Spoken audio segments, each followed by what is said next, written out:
زموږ د ژوند هغه تصویر چې نه پوره کېدلو هنر ته مې ستا پام دی مکمل دی ورنه جوړ کړو. زما د څیرې د خپرونې د جامو د اسپانسر کوونکو څخه خوشبختانه زما د څیرې د خپرونې ځانګړې میلمنه د هېواد تکړه ژورنالیسته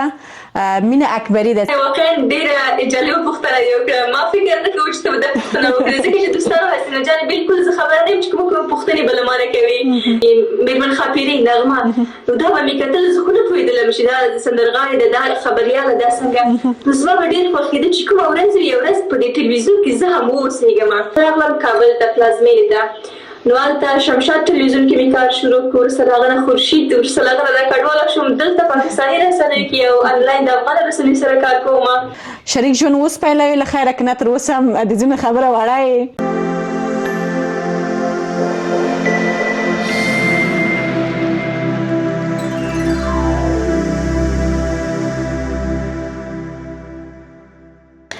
خبرې دې راټولې کړې غزل دې ورنه جوړ کړو. خبرې دې راټولې کړې غزل دې ورنه جوړ کړو. ما ومنلې یاره څه په چل دې ورنه جوړ کړو. خواږه خواږه لفظونه دې په نوي خیال کې راوړل. خواږه خواږه لفظونه دې په نوي خیال کې راوړل. کمال دې وکړو څومره ول په ول دې ورنه جوړ کړو. ما ټوله ورځ ویښتو کې ږمنځ ښکته پورته وړله. ما ټوله ورځ ویښتو کې ږمنځ ښکته پورته وړله. تا سره ګوتې ور وروړلې اوربل دې ورنه جوړ کړو. زموږ د ژوند هغه تصویر چې نه پوره کېدلو هنر ته مې ستا پام دی مکمل دی ورنه جوړ کړو. د عباس تنها په قلم د برکت اوسي او شاعري د همداسې روانه اوسي. ګلونو لیدونکو په پوره مینه او درنښت تاسو ټولو ته د زړه له کومې ستړي مه شئ وایم. ښه راغلاست وایم تاسو ټولو قدرمنو اورېدونکو ته وروسته له یوې اونۍ څخه. هیله مند یم خوشحاله سوکاله اوسئ او د نړۍ په هر ځای کې چې یاستئ خوشحاله آرام اوسئ. د خوشحالۍ او آرامښت نه مو ډک ژوند نصیب شه. هیله مند یم هغه کسان هم چې په سړو سیمو کې دي. په افغانستان کې خو بالکل په ټولو ولایتونو کې هوا سړه ده ولې په ټوله نړۍ کې هغه هیوادونو کې چې هوا سړه ده او زمونږ قدرمن او درانه هیوادوال مو میشت دي. هیله مند یم چې تاسو هم دغه سړه هوا د خپلو کورنۍ او دوستانو او عزیزانو ترمنځ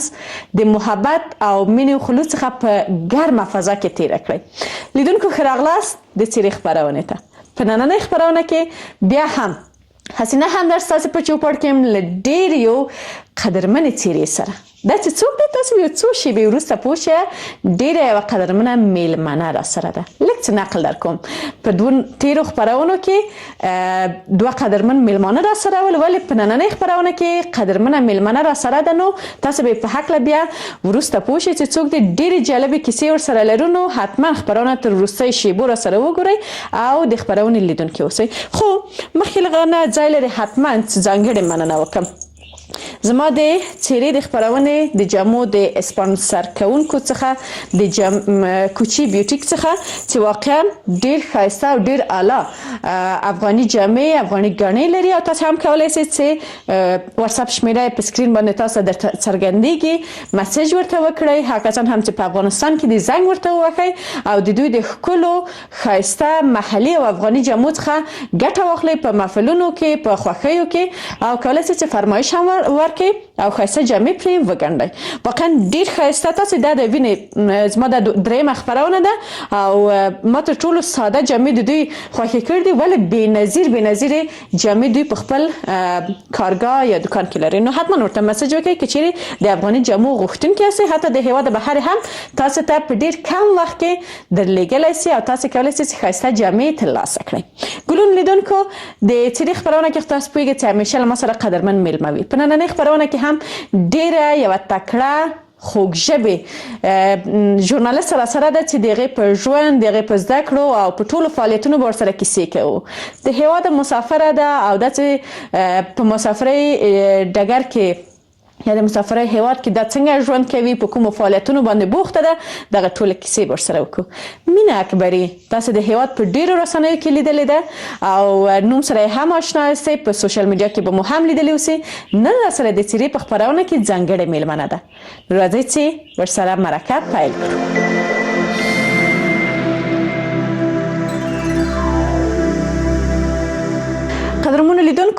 د ویډیو دوام ته په خیر راغلی او خوشبختانه زما د څیرې د خپرونې ځانګړې میلمنه د هیواد تکړه ژورنالیسته مینه اکبري ده چې اوس په هیواد کې نشته ولې همیشه بیا هم هغه کومه مینه چې د خپل مسلک سره لري بیا هم په دغه ډګر کې شته کار کوي فعالیت کوي او داسې نه کوي چې نور نو خاموشه اوسي او یوازې دغه د ژورنالیزم شوق د څو کلونو یا د څو وختونو لپاره محدوده اوسي یعنی دا ثابته کوي په ډاګه کوي چې د یو ژورنالیست لپاره دا مطرح نه ده چې باید چیرې اوسي په خپله خاوره اوسي بل ځای کې اوسي ولې هدف دا دی چې هغه د خپل مسلک سره څومره علاقه لري په څومره مینه باندې خپل کار ترسره کوي نو مینه اکبري په خپرونه کې راسره ده ډېرې زیاتې خوږې او جالبې کیسې لرو تاسو هم د ویډیو تر پایه راسره اوسئ مینه جانې ښه راغلاست درته وایم وخت دې په خیر ډېره زیاته مننه کوم حسینه جانې سلامونه تا ته سلامونه ستا د دې ښکلې خپرونې ټولو لیدونکو ته واقعا حسینه جانې زه نن ډېره زیاته خوشحاله یم له کومه وخته چې تاسو سره مې خبرې وشوې چې په دې خپرونه کې زه به میلمه یم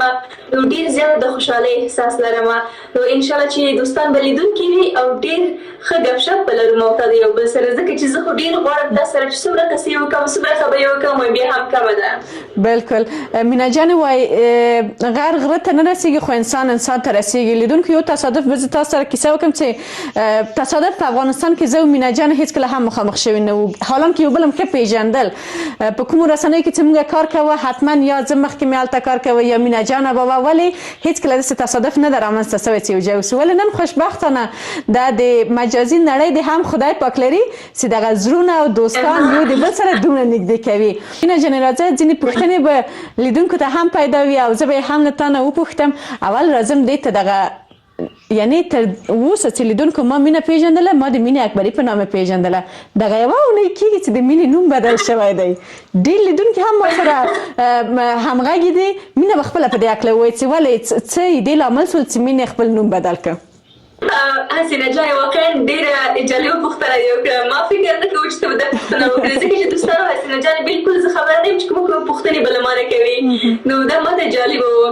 حسینه جانې دا ځکه چې زما هغه رسمي نوم چې کوم د پاسپورټ کې هغه امینه اکبري ده نو زه چې په رسنیو کې پیژندل شوې یم زما د رسنیز نوم چې کوم ده هغه مینه اکبري ده نو دا چې زما په نوم ډېر زیات فیک اکاونټونه حسینه جانې جوړ شوي وو زه مجبوره شوم چې زه خپل اکاونټونه ویریفای کړم نو د خپل نوم یې له مینې نه بېرته امینې ته کړ که د پاسپورټ نوم دې نه ویریفای کوي نه درته کمپني نو دا ځکه دغه لامل و لیدونکو ګورئ دا زما څومره میلمنه ده چې له تاسو نه دا شکایت لري زه واقعا خواهش کوم د تاسو نه زما یوه بله میلمنه وه اورانوس جان هغې به ویل وایي ته زما مشره خورې خیر وه د خلکو نه خواهش وکړه چې زموږ په نامه باندې فیک اکاونټونه نه جوړوي زه د ټولو په نمایندګۍ د تاسو نه ډېر زیات دا غټ خواهش مې ده خواهش کوم د یو پیژندل شوي کس په نامه باندې څه ضرور هر څوک ځان ته یو شخصیت لري کوشش وکړئ ځان یو ځای ته ورسوئ بیا په خپل نامه باندې که هر ټولنیز رسنۍ کې وي اکاونټ جوړ کړئ ولې د یو بل چا په نامه باندې بیا د هغې د عکسونو استفاده کول د هغې د ویډیوګانو فکر کوم دا د ټولنیزو نزاکتونو ډېره لرې خبر ده فکر وکړئ یو کس څومره په جنجال باندې اخته کیږي نو بیا نو هغه د هغه په هغه نامه باندې د نورو سره مسج کیږي او زنګونه وهل کیږي خو ډېر زیات جنجال ده نو هیله کوم راځئ دا خبر نور نه پرېږدو مینه جانې را به لیدونکو ته به دا ورته وایي چې مینه اکبري خیر د خپرونې تر نیمه دی په مینه باندې یادوم بیا وروسته له هغې نه په امنې باندې تر هغه چې زه عادت کېږم مینه جانې دا به وایي لیدونکو ته چې د افغانستان د کوم ښکلي ولایت او هغه زیږېدنه دې په کوم ولایت کې شوې ده حسینه جانې زه په خپل په اصل کې د نیکه نه د نیا د دې طرفونه نه خو د قندهار یم خو لیکن په کندوز ولایت کې غټه شوې یم نو د کندوز ولایت خو یادېږم ځکه چې پاسپورټ کې راته کندوز لیکلي تصویره د شیانو کې زه کله کله وایم نو دې کې ولې قندهار نه ده لیکلي زه خو اصل کې د قندهار یم دا ځینې سوء تفاهمونه پکې راغلي دي دقیقا واقعا دواړه زموږ د هېواد ډېر ښکلي ولایتونه او دغه ژبه د ما همیشه په دې کې شک درلود چې مینه خو هم قندري پښتو ځینې وخت تلفظ کوي وایي او ځینې وخت هم بیا دغه سمت نه راوړئ بیا ما ویل چې دا به لامل د دې اوسي د زده کړو په هکله دې وایي مینه جانې چې مکتب د چیرې شروع که او تر کومه کچه دې په کوم مکتب کې پای ته ورسوه ډېره مننه کوم اول خو زه غواړم هم دې ته وایم دا زما چې کله لهجه قنداري شي کله بیا شمالي ولایتونو غوندې نو دا ځکه زه غواړم د دواړو طرفونو زړه لاسته راوړم یو خفه نه شي کله کندوز ته لاړه شم کله قندهار ته لاړه شم او خبره دې پرې هم هسې اوس په پېښوري پښتو هم ورو ورو زده کوي نو د دې پېښور پښتو لږ شوی د دې مشکل غوندې ده خو لیکن زه کوشش کوم چې دا زده کړم ځکه چې څومره ډېرې ژبې سړی زده کړي هغومره ډېر ښه وي نو حسینه جانې او رابه شم پوښتنې ته زما د لومړۍ ابتدایي زده کړې چې کومې وې د مکتب دوره تقریبا د شپږم ټولګي پورې په چاردري ولسوالۍ کې شوي دي او د هغه نه بعد چې کوم ده هغه په کندوز ولایت کې شوي دي او پوهنتون مې هم په کندوز ولایت کې ویلی ډېر ښه کومه رشته پښتو ادبیات ښه ماشاءالله بیا ژورنالیزم ته څنګه راغللې حسینه جانې شاید دا پوښتنه لږ څه تکراري غوندې ومسېږي ځکه چې هر چا لکه اوس د پوښتنه کوي چې دا څه رقم د مینه یا علاقه وه وایي له ماشومتوب ده له ماشومتوب ده خو زما په رښتیا له ماشومتوبه وه زه چې کله وړه ومه نو ما به دغه ټلویزیون کې کته چې میرمن ښاپیرۍ نغمه نو دا به مې کتل زه خو نه پوهېدلم چې دا سندرغاړې ده دا خبریاله دا څنګه نو زما به ډېر خوښېده چې کومه ورځ یوه ورځ په دې ټلویزیون کې زه هم واوسېږم نو کله چې ورو لویه شوم نو دا د بي بي سي خبرونه مې کتل چې خبریالان یې پکې وي ځینې نور ځایونه نو وروسته بیا زه پوه شوم تفکیک مې وکولی شو دا خو سندرغاړي دا خبریالان دي دا نطاقان دي دا ټول نو زما خبریالۍ ته ډېر شوق او علاقه له هغه نه بعد پیدا شوه او ډېره زیاته مینه مې وه نو ډېر جالب تصادف دا و حسینه جانې چې په کندوز ولایت کې زهره یوه راډیو ده چې ټول به ورسره اشنا وي نوم سره خو ډېره پخوانۍ ده نو هلته یو بس اعلان شوی و د انجنو په برخه کې نو ډېرې زیاتې نجونې راغلې وې هلته چې هغوی وکولی شي امتحان ورکړي او کامیابه شي نو زه هم لاړلم هغه ټایم کې زه د مکتب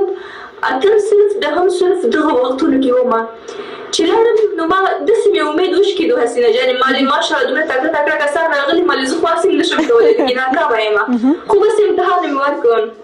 یو هفته بعد 2 هفتې بعد چې زنګ راغی مینه جان تاسې انتخاب شوي وي کولی شئ راشئ بیا لاړلم وروسته له هغه نه په زهره راډیو کې مې کار شروع کړه د دې ډېره اوږده کیسه ده حسینه جان خو ما لنډه درته وکړه واقعا جالبه ده یعنی دا ډېر هغه لومړني ځای کې چې چا کار شروع کړی وي ولو که هغه هر مسلک وي هغه هېڅکله نه هېرېږي او هغه ښکلې ورځې جالبې ورځې البته سختې ورځې هم هغه هم همیشه په یاد کې وي کورنۍ یې څه غوښتل مینه جانې کورنۍ تا سره موافقه وه چې مینه باید ژورنالیسته شي او که نه د هغوی خوښه بل څه وه حسینه جان د پښتنه ټولنه کې متاسفانه یو ذهنیت وي یوه نجلۍ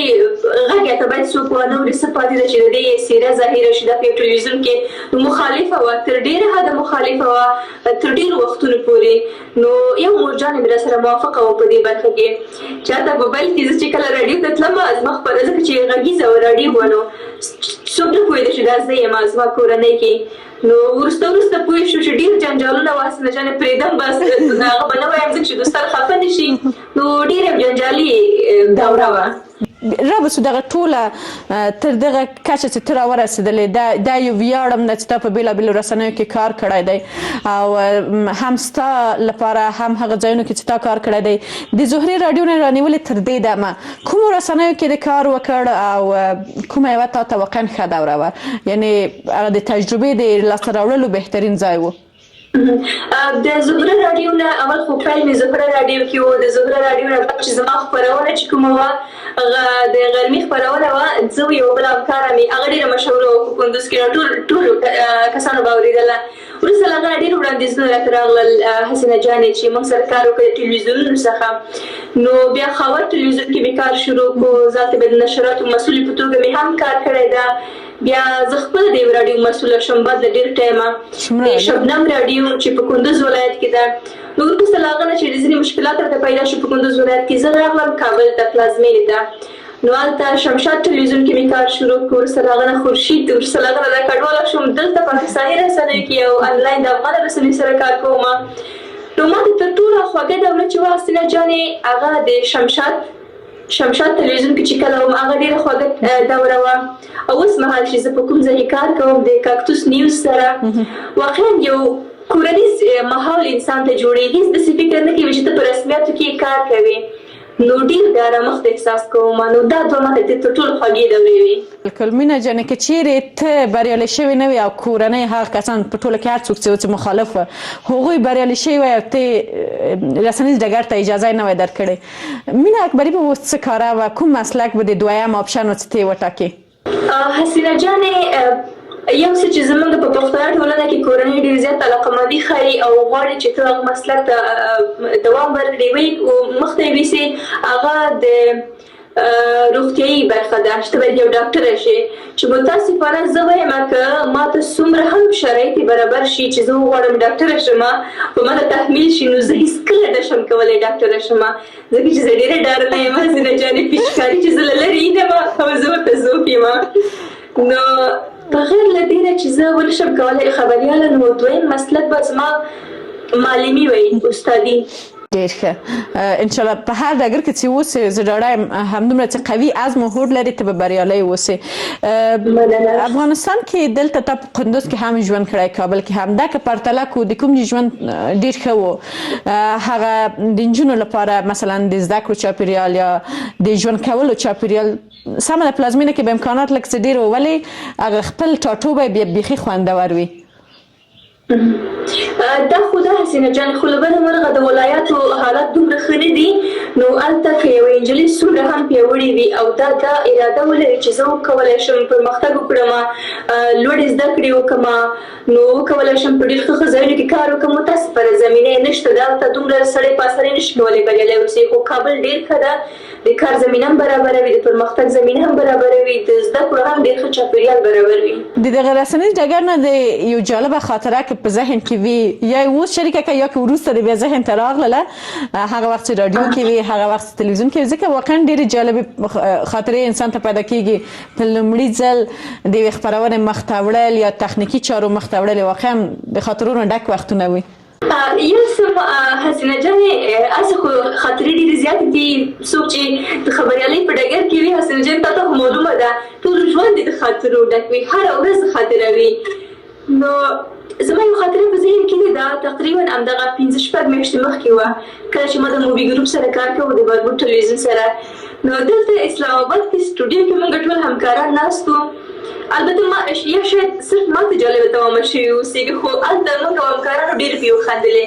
نو اوس دوستانو نه وایي چې دا ټول خبریالان نطاقان همداسې وي یا غیبت شی کوي، خو نه هسې یو جالب څه و د میلمه پاک له باندې. نو هغه میلمه ما د هغه په هکله داسې یو څه اورېدلي وو، نو ډېر نږدې نږدې دوستانو راته ویلي وو، خو هغه میلمه ما نه پېژنده چې دا څوک وو. هغه متاسفانه تصادفي موږ په هغه ورځ میلمه کړی و، هغه هم ناست و، زموږ دغه همکاران چې کوم پروډیوسر ټول ناست وو. نو یو خبره د دې میلمه رایاده شو په دې پوښتنو کې، نو موږ د غیبت په شکل دا وکړله او موږ خپل منځو کې خندل او دا میلمه داسې داسې راته ګوري. یو وخت کې همکار څومره سترګې وایي مینه چپ شه دا مخامخ ناست ده، نو زه داسې ښه په کش کې لګیا یم، میلمه بیچاره سترګې شین کېږي او غږ نشي کولی او تر پای د خبره پټه پاتې شوه. خپرونه چې خلاصه شوه ما ته یې ویل مینه دا هماغه کس و او ډېره خفه هم شوم چې دا ولې داسې وشول. بیا د میلمه نه بښنه وغوښتله ځان دې پرې پوه کړه که نه چې زه خبره یم چې ته وې که نه ځان دې تېر کړ؟ نه ځان مې تېر وباسه، بښنه مې غوښتې وای، ځان مې تېر وباسه مالې زه ځان تېره خلاصوه. بالکل. مینا جانې د کورنۍ د غړو په هکله که راته ووایې څو نفره ول، څو خویندې لرې او د کورنۍ څومره غړي یې ته خپله؟ حسینه جانې زما ماشاءالله 6 ورونه مې دي او موږ 4 خویندې یو او زه تقریبا اوس که له پاسه حساب کوم اوس خپرونه ټایم ډېر ونیسم له اخر نه 3 یم. ښه ښه ډېر ښه. نور خویندې یا د کورنۍ غړي هم ژورنالیزم برخه کې کار کوي او که نه؟ نه حسینه جانې صرف زه یم او زما ورور ده، موږ دواړه دې برخه کې کار کوو. ښه ډېر ښه. د ژورنالیزم برخه کې د الګو درلودله یا لرې هغه کس چې د هغې خپرونې یا د هغه خپرونې یا خبریالۍ ستا خوښېږي او همیشه یې تعقیب کړې؟ حسینه جان داسې خاص څوک نه، خو لیکن د خبرونو په برخه کې چې زما ډېر خوښېده چې زه دغسې وکولی شم زما ثنا صافۍ. زه کله ماشومه هم دا ما په ځینې نورو خپرونو کې ویلي وو، نو د ثنا صافۍ د خبرونه به مې لیدل نو زما به ډېر خوښېده. دا د هغه وخت نه چې زه په شپږم ټولګي اووم ټولګي کې هم له هغه وخته نه مې کتل ما لیکم ورځ چې زه داسې شمه نو داسې کوم نور خاص څوک نه وو. ډېر ښه. لیدونکو سره بیا موضوع شریکه کړو. ډېره قدرمنه ژورنالسته اغلې ثنا صافۍ واقعا د ډېرو کلونو راهیسې یعنې هغې ډېر د وړه نه شروع کړې وه خبریالۍ ته. واقعا ډېره تکړه ویانده وه. زه به یو جالبه خاطره مینه جانې له تا سره او لیدونکو سره شریکه کړم. دا د ستاسو د خبرې په تړاو راپیاد شوله. لیدونکو ته به هم شاید جالبه وي. څو ورځې مخکې په ټولنیز رسنۍ کې ما یو پوسټ کړی و، یو کومنټ راته راغی نو ویلي و چې هغه وخت چې ته شمشاد کوې وایي زه کوچنی ماشوم وم ستا خپرونې مې لیدلې او زه ستا د خپرونو ستا د غږ مینوال وم. ما د کومنټ راته واقعا جالبه و. مثلا خوښ مې زه مننه کوم د ټولو هغو کسانو نه چې هغوی خپل خویندې تشویقوي په رسنیز ډګر کې یا په هره برخه کې چې مثلا افغان نجونې تشویقوي.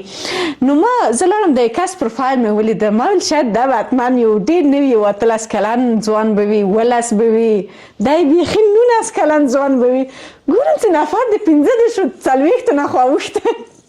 خو دا مسج ډېر جالبه چې ویلې وای کله چې ته شمشاد تلویزیونونو سره خپرونه کوې وایي زه هغه وخت کوچنی ماشوم وم او ستا خپرونه مې ولیدله. بس ما یو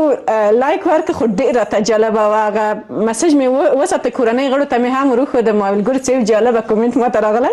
نو اوس لیدونکي د هم داسې فکر ونه کړي. زه یوازې مې غوښتل د مېرمن ثنا صافۍ په هکله ووایم چې هغوی واقعا د ژورنالیزم په برخه کې زما د مینه جانې او زموږ د دغه همدورې استاده بلل کېږي. هغوی دومره تجربه لري، دومره کار او فعالیت کړی دی او په دومره معتبرو رسنیو کې هغوی د کار کولو تجربه لري. مینه جانې کومه رسنۍ اوس دغه آنلاین خبریالي چې رامنځته شوې ده ډېره ښه ده چې د نړۍ له هر ګوټ نه د هرې رسنۍ سره چې څوک وغواړي دنده ترسره کولی شي. ستا کومه رسنۍ د خوښې رسنۍ ده چې غوښتل دی هلته دنده ولري؟ تر اوسه د هغه هیله پوره شوې ده که نه؟ حسینه جانې تر ډیره حده مې کوم څه چې غوښتل شوي دي خو لیکن هغه زما کوم اصلي هدف چې دا یو سړي حسینه جانې وایي چې ته هدف لري هغه باید هېڅکله ونه ویل شي. نو زه نه غواړم هغه ووایم خو نه د رسنیز ډګر کې لا ډېرې هیلې مې پاتې چې زه غواړم هغه ته ورسېږم.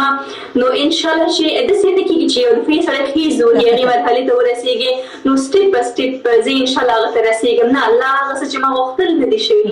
راسو د رسنیزې برخه کې په کومو برخو کې تا کار کړی؟ یو خو د راډیو یادونه وکړله، یو هم د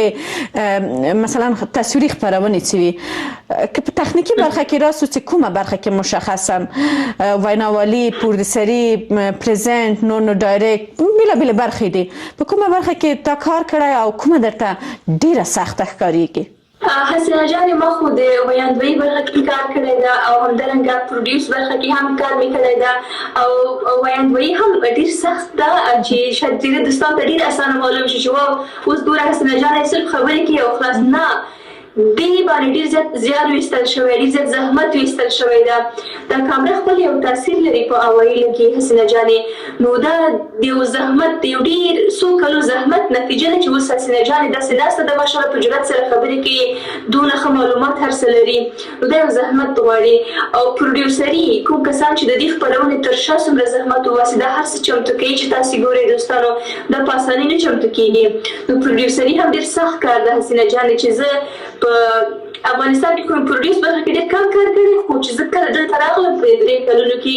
زما ټول سره کار د پروډیوس سره و نسبت د پریزنټ نه. نو ډېر سخت کار هم ده او ډېر جنجالي هم ده. نو دواړو برخه کې مې کار کړی ده، هم پریزنټ شو هم پروډیوس شو او تخنیک برخه کې ایډیټ کې کله چې زه رښتیا په شبنم راډیو کې مسؤله وم هلته نو د تخنیک برخه ټوله ما مخکې وړله. د نشراتو لایف نشرات چې کوم وو ایډیټ برخه چې وه دا ټولو سره اشنا یم. کوم وخت خو به د په غلطۍ کې کوم بل اضافي ساوند نه یې پلی کړی لیدونکو ته؟ داسې ډېر شوي دي حسینه جانې. دغلته څومره د خبریال یا بیان لپاره یا د خپرونې لپاره امکانات برابر دي؟ افغانستان کې ډېر ول که دغلته ډېر دي څنګه؟ حسینه جانې یو تریخ حقیقت متاسفانه ووایم چې په افغانستان کې صحیح ده دا ماشاءالله د انجونې چې کوم دي هغوی ډېر زحمت وباسي، ډېر په سختۍ سره کولی شي یو ټلویزیون ته یا یو راډیو ته لاره پیدا کړي او هغوی وکولی شي خپل ځان ورسوي او بیا هلته د ټولنې د مشکلاتو سره سره مخامخ شي څنګه ځان ترې نه وباسي. په دفتر کې متاسفانه یو څه ووایم جنسیتي تبعیض شته په افغانستان په رسنیو کې څومره چې ما کار وکړو هلته چې کوم ارزښت یو انجلۍ کارمند یا نارینه کارمند خبریال ته په ټوله کې ورکړل شي نه ده ورکړل شوی حسینه جانې یعنې زه چې دلته راغلم تعریف یې نه کوم چې دلته داسې ده خو لیکن یو انسان ته واقعا د یو انسان په سترګه کتل کېږي او کوم معنوي ارزښتونه چې کوم دي هغه ورکول کېږي په رسنیو کې په افغانستان کې متاسفانه تبعیض ډیر زیات او کارمند ته چې هغومره باید قدر ورکول شي د کارمند په سترګه وکتل شي نه ده یعنی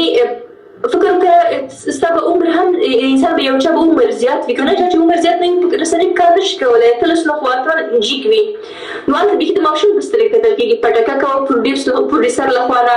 د رئیس له خوا نه بل چا له خوا نه لکه ته چې د یو چا تر لاس لاندې مزدور اوسېږي داسې وي متاسفانه او دلته هغه خبره نشته ده نو په دې هیله چې یو داسې ورځ راشي زموږ په افغانستان کې په دفاترو کې په رسنیو کې بالخصوص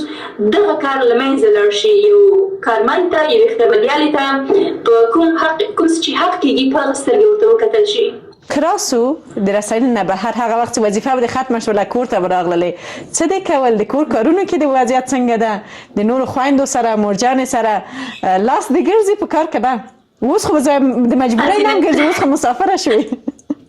حسینه جانې باور وکړه په کور کې چې زه کله ومه هلته نو زه ډېره تنبله وم اوسه زه لا پرې وم چې نه داسې لس ګوتې مې لس څراغونه دي ډېره تنبله ومه چاته یو چای مې هم نشو چمتو کولی کله چې به مې ساده چای هم دم کړو ما به لاسونه ټول سوځېدلي وو نو چایبر به مې بغیر له صافي نه راسته چای مې پیدموه یعنې دومره بېکاره خو کله چې زه مسافره شم کابل ته کابل له ټایم نه ویم نو خورې اوس پوهېږې څه رقم قابلي پلاو چې غواړې څه رقم شوروا چې غواړې څه چې غواړې زه پخولی شم بېشک خیر د بل څه لپاره هم نه و ستا د هغه د لاس د خوړو د خوراک لپاره زه باید حتما یو ورځ ستاسې دغه اوس چې کوم هېواد کې درس هم په چکر باندې البته او حتما چې کله چانس وي حتما راشه چې زه ډېره تکړه یم په دې برخه کې انشاءالله بیا د کور کار د کوم کار د خوښېږي کوم کار په جبر ترسره کوې یوازینی کار چې زه په جبر ترسره کوم حسینه جانې هغه کور جارو ده او اردو ده او چې زه کله اردو کوم حسینه جانې یعنې زما د سر بیخي په درد شي وایم دا څه غضب ده باور وکړه حسینه جانې کله کله چې زما کار وي زه ډېرې خپل جامې بیخي ورته کوم نه همداسې ځم او کله چې پروژګر ته ځم هغه جامې اخلم چې دا تیکې آفرین څومره جالب اوس هم خویندې در سره دي کورنۍ شته که یوازې مینه جانې کورنۍ سره یم دلته ډېر ښه ماشاءالله د سلیقې یادونه دې وکړله نجونې خو دغه ځینې کسان خاص علاقه د یو څه لري مثلا ډېری کسان د نکریزې خوښېږي چې همیشه یې لاسونه سره اوسي ځینې کسان خوښېږي چې مثلا په نور د فیشن په وسایلو کې رنګارنګ جامې واچوي اوس دغه ساختګي نوکان چې راوتلي دي ویښته رنګول هر څه چې دي ستا د فیشن په برخه کې کوم ډول سره د ډېره علاقه ده حسینه جانې باور وکړه ډېری کسان ماته په کمنټونو کې اتلیږي چې مینا جانې ته څومره فیشني ده او په کامره کې سړی یو رقم ښکاري له نږدې نه بل رقم یعنې حسینه جانې یوازینی څه چې زه ډېره کرکه لرم دا اوږده نوکونه شو دا یعنې چې نه پوهېږم کامره کې زه فیشني ښکارم څه رقم ښکارم خو زه بالکل د فیشن د دې شیانو خلاف یم بالکل مې نه خوښېږي فیشن ډک دا یو ګیمې سترګې تورول دا خو د نجلۍ سلیقه وي که نه دا خو کومه خو داسې چې فیشن وي یا نوکونه زه بالکل خلاف یم او نکریزې مې دومره خاص علاقه نشته ورسره شاید ډېری خپرونو کې په کلو کې که زه یو ځل نکریزې وکړم دومره مې نه خوښېږي یعنې په ټوله کې داسې ساده پسنده یې ساده او د ملګرو په برخه کې څنګه مینه جانې ملګري شمیر دي ډېر دي کم دي ځینې کسان دي یو دوه ملګري لري ولې عمره نه لري ولې ځینې کسان اجتماعي دي خوښېږي چې ډېر ملګرتیا ولري ډېر ملګري وپالي نه حسینه جانې که ته د ملګرو لیست رانه پوښتنه وکړې بیخي له حسابه وتې زما سره ډېر ښه اجتماعي او خوښېږي مې چې ډېر دوستان ولرم ډېرو کسانو سره ناسته پاسته ولرم خبرې اترې ولرم ډېر مې خوښېږي ډېر ښه د ژوند هغه جالبه او سخته شیبه د کومه وه چې واقعا کله چې در یادېږي په ځان افتخار کوي چې شکر چې د هغې مرحلې نه د هغې ورځې نه د هغه ساعت نه د هغې خپرونې نه په خیر تېره شوم د هغه میلمه سره د بحث نه حسینه جانې داسې خو ډېر شوي چې زه اوس دغې کنفیوز یم زه کوم یو یاد کړمه نو داسې ډېر شوي دي راسره شمشاد دورې نه که زه ووایم د موبي ګروپ له دورې نه که زه ووایم داسې ډېر شوي دي زه اوس ذهن ته مې نه راځي که مې ذهن ته راغله زه به حتما ووایم حتما خو مقصد سخت شیوې سه دي راځه لږ لیدونکو ته قصه وکړه مخکې دې هم څه نه څه یادونه وکړله ډېری کسان ستا پر خبرې په دوام باندې فکر کوي چې مثلا ژورنالیست اوسېدل یا ژورنالیست اوسېدل یو اسانه کار دی کینې او خبرې کوي هر څه د چې په خوله راځي ولې راځه ته د هغه خبرې چې په خپرونه کې کېږي څومره مسؤلیت لري یعنې وروسته له دې چې خپرونې ریکارډ خلاص یا لایف خپرونه خلاصه شوله څومره باید هغه کسان چې مثلا ستا مسؤلین دي په هغه دفتر کې هغوی ته باید ځوابګویه اوسئ حسینه جان ډېری کسان فکر کوي کله چې موږ او تاسو د خبرې کوو په یو ټلویزیون کې نو هسې ناست یو څه مو چې په ذهن کې راځي څه مو چې په ژبې راځي هماغه وایو نه دوستانو دا یو خاص چمتووالي ته ضرورت لري په ویلو کې چې سړی عادت نه وي وروسته هغه چې څوک عادت شي که نه بیا که چمتووالی ونه نیسي هم کولی شي خپل خبرو ته پام وکړي څه باید ووایم څه باید ونه وایم کوم لغت استعمال کړم کوم باید استعمال نه کړم نو دا ټول نو دا ډېر یو سخت کار دی دوستانو نو یو خدا چې په خپرونه کې په ویلو کې چې کله انسان وي بلد نه وي داسې ځینې عامیانه څه دي د خولې نه وځي لکه په کور کې چې سړی عامیانه خبرې کوي نو د کله چې خپرونه خلاصه شي د مسؤلینو لخوا موږ ډېرې خبرې اورېدلې ډېر تنبیه شوي یو حتی معاشونه مو کټ شوي دي چې تا ولې دا خبره داسې وکړله دا ډېر شوي دي بلکل راځه مینه جانې د خپل هغه وخت چې مثلا ته په لومړیو کې د رسنیز ډګر ته راغلل او کار دې شروع کړ هغه وخت چې د تاثیر لاندې تللې کوم حرکات چې مثلا اوس کله کله در پیادېږي چې هغه حرکت نه استفاده کوي او کله کله شاید ځان ته دې هم خنده راځي چې وخت څومره ساده وم ځینې کسان د نوکان مثلا ځان په مصروف کې یا په قلم سره یا ځینې کسان پښې یو لرزه پیدا کوي هغه تجربه چې موږ یې دغه رسنیز ډګر څخه لرو تا کوم یو عادت درلود حسینه جان زه هغه وخت کې زما ډېره شوق او علاقه وه هغسې څه نه وه کې چې داسې تاثیر لاندې څه لاړه شم ځکه چې ډېر مې غوښتو چې زه یو خبرې حتی کله چې زه د مکتب په دوران کې وم کله کله به دغه سټیجونه ترسره کېدل نو همیشه د سرود ملي په برخه کې جنګ به مې کوو خو ځان به مې هغې ته داخل کوو چې زه باید سرود ملي کې واوسېږم او د تاثیر لاندې نو زه ډېره عاجزه وم په ویلو کې حسینه جان شاید شمشاد وخت کې د یو داسې خپرونه تصادفي کتلې وي حتما نو درته رایاد به شي زه ډېره عاجزه وم کله چې به مې خبرې کولې داسې ویده ویده به غږېدمه دومره ارامه ومه نو اوس هغه خو تللی ده د شمشاد یادونه دې وکړل د ځینو همکارانو خاطرې به رایاد کړو څوک د پروډوسر ول د کومې خپرونې زما رونسال کې چې کله ومه نو حنیف ناصري یاد دې په خیر ډېر یو ښه پروډوسر ډېر یو تکړه انسان او د پخلي خپرونه کې چې کوم و ښاغلی دلسوز صافی چې هغه اوس نشته بهر دا دوه کسان پروډوسران زما وو دا هغه کسان چې د دواړو سره ما خوشبختانه د کار کولو هغه ویاړ لرم کوم یو ډېر مثلا مهربانه و او د کوم یو خپرونه کې تا ځان راحته احساسوه دغه څه د لیدونکو چې زه پوهېږم زه غواړم د مینې نه اقرار واخلم نو که د مهربانۍ نه ووایم حسینه جانې حنیف ناصري چې تر اوسه هم یم ورسره په اړیکه کې ډېره مهربانه داسې نه چې دلسوز صافی نه و خو حنیف ناصري ډېر ما ډېر څه ترې زده کړي دي حنیف الله ناصري هغه څوک لیدونکو چې ډېر داسې هغه طبیعت هم داسې آرامه دی مثلا هغه کومه خبره هم چې درته کوي په ډېر آرام کوي واقعا دا خاصیت دی ورسره دی ماشاءالله زمونږ د پروډوسرانو له منځ څخه چې په افغانستان کې دي او د یوې ډېرې سترې خپرونې ډېرې داسې جنجالي خپرونې مسؤلیت داره خپرونې پروډوسر دی او ماشاءالله کلونه کېږي چې دا خپرونه پر مخ وړي نور مینه جانې تر دې دمه راورسېدلې وروسته له دې نه له خیره څه پلان لرې د ژوند لپاره شریک ژوند اوس پیلوي له خیره که نه تر اوسه هم د ځینو خبره وړه یا نور دغه نه مخکې د نور پلانونه شته خیر دا بیا انشاءالله دوستان ټول وویني د دې په هکله اوس همداسې د پټه وي ښه ده خو انشاءالله وګورو قسمت نصیب څه کېږي کوم ځای ته څوک رسي کوم ځای ته نه ځکه چې اوس موږ په داسې یو هېواد کې یو حسینه جانې چې بالکل د دې امید نشته چې زه سبا ته څه کوم هغه څه چې موږ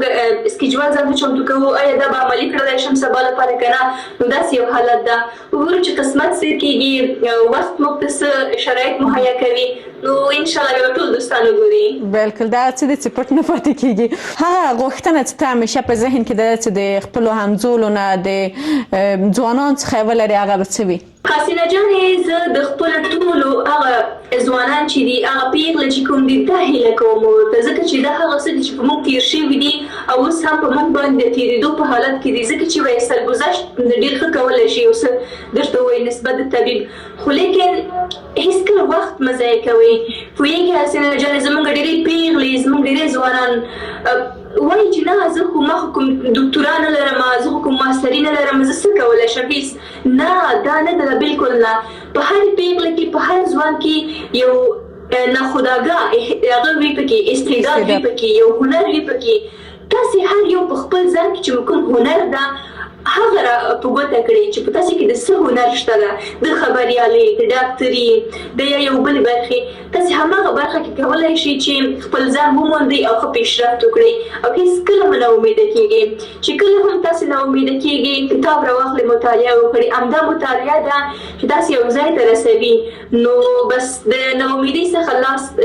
واچوئ څومره هم تاسې ناامیده کېږئ ناهیله کېږئ هغومره شاته ځئ نه پرمختګ وکړئ او هېڅکله د تېر ژوند حسرت مه کوئ نوي ژوند ته کوشش وکړئ تلاش وکړئ هڅه وکړئ بالکل لیدونکو قدرمنه مینه اکبري چې اوس په منه اکبري تبدیله شوې ده هغه هم د ډېریو هېوادوالو د لاسه کنه مینه بهترینه نوم ده او زه ډاډه یم چې کله چې مینه جانې ته څوک مینه غږ کوي مینه یو څه ده چې یعنې یو چاته غږ کول حتی که د هغه قسم مینه نوم هم نه اوسي چې کله ورته ووایي هغه د خوښۍ احساس کوي نو څومره دا خوشاینه ده چې یو چا خپل نوم اوسي او بار ورته تکرار سي ولې مینه جانه او منه جانه هیلهمند یم چې دغه ستونزه له منځه لاړه سي او راحته هر څوک وکړي چې په دغه ټولنه کې ژوند وکړي زه فکر کوم هر څوک په دغه ټولنه کې خپل ځای لري او هڅه به درنه وکړي چې خپل ځای پیدا کړي منه جانې داسې یو پوښتنه داسې یو خبره چې ما پوښتنه کړې نه وي او ته غواړې چې لیدونکو سره هغه شریکه کړې نو مهرباني کامره د په خدمت کې ده حسینه جان اول دا د نوم ډېر ښه دی نوم تعریف کو دوستانو ته نو بیا دوستانو حسینه جان ډېر ښه راته وایي مینو جان نو زه داسې احساس وکړم چې یعنې زه ورسره داسې وړه غټه شوې وم ډېر د خوشحالۍ احساس ډېر د صمیمیت احساس کوم او ماشاءالله حسینه جان خو ډېره راته ګرانه زموږ یو سینیر خبریاله ده چې زه ډېر درناوی لرم ورته او شخصا زه خپله کله چې حسینه جان یو راز ده ښه دا زه درته ووایم چې کله په کندوز ولایت کې وم نو تر هغه وخت کې رونسات خپرونه کې وې د اشمت ستانیزي سره نو ما به د خپرونه هېڅکله مانه نه میس کېدله ځکه چې زما علاقه وه او ما شمشاد تلویزیون ډېر کته نو د رونسات خپرونه هېڅکله نه له لاسه مې نه تلله نو دا به مې کتله نو زه له هغه وخته نه حسینه جانې خپرونې ګورم مینهواله یم او ډېر راته ګرانه ده یعنې ته مینه جانې یعنې ته مو ماشومتوب څخه د ما خپرونې لیدلې ما ورته کتلې قربان مهرباني داسې خاص څه نه دي پاتې چې زما په زړه کې وي هسې خو ډېر څه وي که نه چې انسان ووایي د ویلو لپاره خو خیر انشاءالله چې یو وخت چې مناسب ځای کې ومه زه په وکولی شم هغه څه چې غواړم هغه ته ورسېږم انشاءالله هغه به هم د حسینه جانې د خپرونې له لارې زه به ټولو دوستانو سره شریکوم انشاءالله مینه جانې ډېره زیاته مننه کوم سره له دې چې ته ډېره بوخته یې سره له دې چې مسافر ملک دی ته باید خپل ژوند خپلو فعالیتونو چارو ته خپلې دندې ته ورسېږې ولې چې زما بلنه دې ومنله د څېرې د خپرونې ځانګړې میلمه په حیث ډېره مننه درنه کوم له تا ډېره مننه کوم حسینه جانه چې زه دې راوبللم دې ښکلې خپرونې ته له ټولو دوستانو څخه مننه کوم چې دې خپرونې لیدونکي تر پایه پاتې شول کور مو ودان حسینه جانې خوشحاله اوسې مینه جانې ډېره زیاته مننه ګلونو لیدونکو ډېره مننه کوم هم له مینه جانې څخه هم له تاسې ګلونو خویندو ورونو څخه چې د خپرونې لیدونکي وئ او خپرونه مو تر وروستۍ دمه ولیدله او ځای لري بیا هم په وروستیو کې بیا هم د کوچي بیوټیک نه هم ځانګړې مننه کوم د دې ښکلو جامو لپاره چې زما خپرونه لا ښکلې کړله نو ډېره مننه هیلهمند یم چې خپرونه مو تر وروستۍ دمه لیدلې وي د خوښې وړ مو ګرځېدلې وي ښایسته کومنټونه مو هم راسره شریک کړئ او په تمه اوسئ چې بله اونۍ کې به زموږ قدرمن شخصیت قدرمنه څیره څوک وي چې د هغوی په ژوند او د هغوی په ورځنۍ چارو به ورسره بحث لرو نو حتما دغه خپرونه مو هم له دوستانو عزیزانو سره شریکه کړئ تر څو هغوی هم راسي او زموږ او ستاسې ټولو سره په دغه کورنۍ کې یوځای سي او زما د یوټیوب د خپرونو لیدونکي واوسي نو ډېره مننه کوم له تاسې ټول څخه چې په پخوانیو مخکینیو ویډیوګانو کې مو هم ښایسته نظرونه سره شریک کړي وله او ځای لري چې د یوه هیوادوال نوم مو واخلم انشاءالله چې غلط تلفظ نکم موسی افغان کومنټ کړی و، فکر کوم لومړی کومنټ شوی و او ویلي و چې هیله مې ده چې په بلې خپرونه کې زما نوم واخلي. نو افغان صاحب ډېره زیاته مننه کوم. زه نه پوهېږم جرمني نه و که سویډن نه کومنټ کړی و. خوشحاله اوسئ، داسې همیشه ښایسته ښایسته کومنټونه کوئ. نو ډېره مننه. زه هم په خپل وار سره له تاسو ټول څخه کوم. هغه هیوادوال چې بیا هم غواړي چې نومونه په خپرونه کې ذکر کړم حتما کومنټ وکړئ، او هغه کسان چې لومړی کومنټ والا کېږي هغه ته خو پرته له شکه چې حق ده چې باید حتما یې یادونه وکړم. نو خوشحاله ارامه اوسئ. تر بلې خپرونې به تاسو ټول په لوی او بښونکي څښتن تعالی وسپارم. په ځانونو باندې ډېر زیات خیال وساتئ، په خپلو کورنیو باندې، خپلو عزیزانو باندې ډېر زیات خیال وساتئ. د یو خوشحاله، ارامه، سوکاله لوی افغانستان په هیله ژوندی دی وي افغانستان، او زموږ د هیواد هر بچی دی په هر ډګر کې خوشحاله، ارامه او ښه اوسي.